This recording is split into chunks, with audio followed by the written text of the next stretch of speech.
આપણી પાસે sandal boot ચપ્પલ બધું જ છે ને દીકરા, ખાલી એકવાર ચેક કરજે, 7 મહિનાના ઘસાઈ ગયેલા ચપલા પહેરે એ મમ્મી છે, અને ઘસાઈ ગયેલો શર્ટ જેને કોલરથી પહેરો છે ને એ બાપ છે.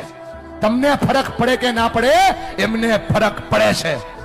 જ્યારે તમે ખોટું બોલો છો, જ્યારે તમે તમારી જાતને છેતરો છો, જ્યારે ભણવાના બાના ઉપર તમે બીજા કામ કરો છો ને બેટા, તમને ફરક પડે કે ના પડે, એમને ફરક પડે છે. કેટલો ફરક પડે છે તમને કઈ નથી શકતા, કેમ કે તમે મોટા થઈ ગયા છો બેટા. પણ તમે જ્યારે કઈ ડિમાન્ડ કરો છો ને, પપ્પા જોઈએ છીએ, તેની પાસે હોય નહીં તો એ દાંત કાઢીને જવાબ દે છે. તમે તો ખાલી માગી લ્યો છો કે ભાઈ પપ્પા જોઈએ છીએ, ત્યારે ખંભા ઉપર હાથ મૂકીને પૂછજો તો ખરા કે પપ્પા હું તો ખાલી માગી લઉં છું, તમે લાવો છો ક્યાંથી? એને બહુ ફરક પડે છે ભાઈ. ફરી કઈ નથી શકતા, તું જુવાન થઈ ગયો ને એટલા માટે.